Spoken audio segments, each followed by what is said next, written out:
Kampanya kontra carnapping pinapaurog kan HPG sa Camarines Sur. Uplan lambat bitag sasakyan pigkondusir. Uyan report ni Don Jimenez. Liwat na nagkondusirin one-time big-time operation ang Highway Patrol Grupo HPG sa Camarines Sur sa irarumkan sa indang Oplan lambat bitag sasakyan. Sigun kay Police Major Edgardo Santiago, Provincial Officer kan HPG Camarines Sur, inikatakod kan sa indang mga lakdang kontra sa posibleng mangyari o nangyayaring carnapping.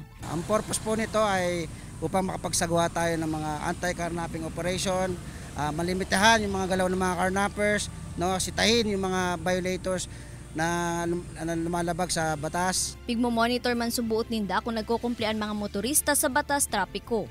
Sa indang operasyon, kadakla na sa indang mga nadadakop, iyo ang mga day nagsusulot-tultul nin seatbelt sa auto, mayong plate number as in helmet ng mga motorista. Alagad ang sa indang focus, iyo ang marikisa ang four-wheeled vehicles. Pero dito sa Bicol, wala naman po ganong carnapping dito. Mas more on sa anti-carnapping, mas on inaano natin yung prevention. Tanga po din man kan HPG sa mga motorista na antes magluwas sa harong, siguraduho na kompleto ang mga dokumento as in syertoho na magiging salbado ang biyahe sa paagi kan pagsulot nin helmet kung nakamotorsiklo as in seatbelt kung nakalunad sa auto.